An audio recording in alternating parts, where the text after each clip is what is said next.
여러분 안녕하십니까? 오늘은 법률 방송에서 시리즈로 리딩방 피해에 대한 내용을 정리하고 있는데요. 제1편 불법 리딩방 뿌리 뽑겠다는 정부 피해 규제는 이런 제목으로 영상이 나올 겁니다. 그래서 제가 자세히 좀 설명드릴 예정이고요. 핵심 내용은 리딩방 사기도 하반기에 특별 단속을 하겠다는 뜻이고, 리딩방 사기의 경우 사기죄, 조직적 범죄, 그다음 자본시장 위반법, 2차 가해 등 최대 징역 35년까지도 구형된다는 내용이 담겨 있습니다. 그래서 이런 부분을 명심하시고 주변에 좀 홍보를 많이 해주셔서 사기를 하려는 자들도 위축되게 해야 되고 사기를 당하지 않도록 해야 될 것 같습니다. 본 방송 끝까지 좀 시청해 주시고 많은 댓글 부탁드립니다. 감사합니다. 이렇듯 불법 리딩방을 통한 투자 사기 수법은 갈수록 교묘해지고 그 규모 또한 커지고 있는데요. 피해자들의 고통만 갈수록 깊어지는 가운데 단속과 처벌은 제대로 이뤄지고 있을까요? 이어서 신예림 기자가 보도합니다. 의심이 믿음으로 바뀔 때 순식간에 일어나는 불법 리딩방 사기.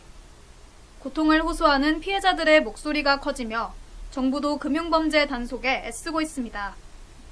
피싱 범죄에 대한 특별 단속을 오는 10월까지 연장하고 올해 하반기부터 합동수사를 투자 리딩방으로까지 확대하기로 했습니다.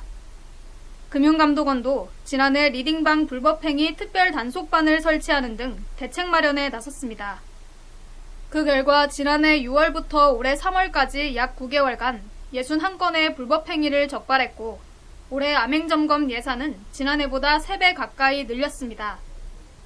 다음 달 중순부터 시행되는 자본시장법 개정안에 발맞춰 유사 투자자문업자의 영업도 제한하기로 했습니다. 정식 등록된 투자자문업자가 아니라면 유튜브나 오픈 채팅방 등 온라인 양방향 채널을 통한 유료 주식 리딩방은 운영을 금지하는 내용입니다. 아울러 관련 플랫폼은 불법 리딩방 단속을 자체 강화합니다. 카카오는 유료와 무료 구별 없이 이 같은 제재를 적용하고, 네이버 밴드는 투자 리딩과 관련해 세부 모니터링과 징계 시스템을 운영할 방침입니다. 수사기관 역시 개인 투자자들의 정보를 수집하는 이른바 데이터베이스 업체와 범죄 수익 등 자금 세탁 업체에 대한 단속을 강화했습니다. 처벌 수위도 갈수록 높아지고 있습니다. 현재 불법 리딩방 운영자에게는 주로 형법상 사기죄나 자본시장법 위반 혐의가 적용됩니다. 특히 최근 불법 리딩방 사기는 조직적 범죄로 보는 경우가 많아 더욱 중형이 선고되는 추세입니다.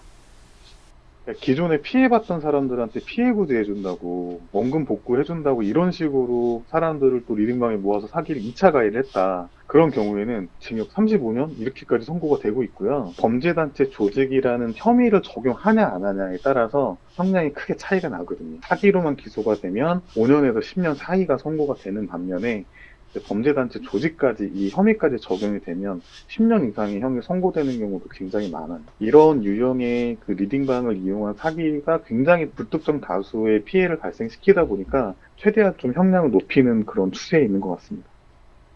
다양한 대책이 마련되고는 있지만 보다 근본적인 해결책이 필요하다는 지적도 나옵니다. 단속과 처벌이 강화될수록 이를 피하기 위한 범죄 수법도 더욱 교묘해지기 때문입니다. 리딩방 사기도 이미 오픈 채팅과 유튜브에서 텔레그램 같은 음지로 주 무대를 옮긴 지 오래. 결국 범죄 행위 자체를 근절해 피해를 막는 것이 중요합니다. 전문가는 불법 리딩방 사기가 대부분 외국에 본거지를 두고 있고 역할 분담도 조직적이라 단속이 쉽지 않다고 지적했습니다.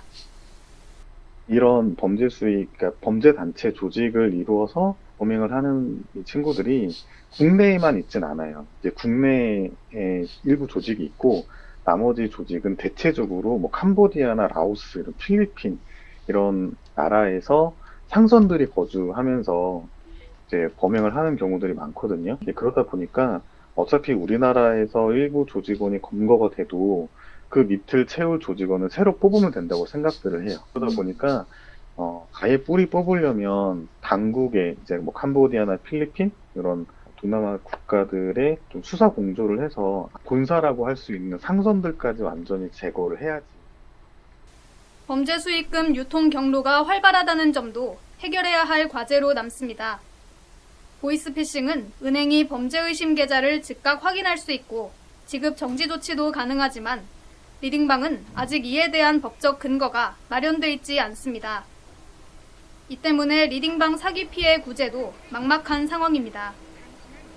범죄 수익이 발생했는데 궁극적으로 범인들이 범죄 수익을 가져갈 수 있는 출구 자체가 없다는 판단이 들면 이런 범죄를 하지 않거든요. 우리나라는 대포 통장을 만들기 너무 쉽게 돼 있고 이 대포 통장을 이용해서 자금 흐름이 이어져도 이런 흐름에 대해서 모니터링이 잘 안 되고 있어요. 그러다 보니까 통장만 갈아 끼우기 해서 범죄 얼마든지 세탁할 수 있으니까 이런 범죄들이 끊이지 않고 있는 거라고 생각을 하고, 특히나 법인 통장 발급하고 이제 발급된 법인 통장에 사용되는 거에 대한 관리 감독이 좀 철저히 이루어져야 된다고 생각을 합니다. 투자자들에게 뻗치는 검은 손길, 처벌과 규제뿐 아니라 실질적인 피해 구제 방안에도 고민이 필요한 때입니다. 법률방송 신예림입니다.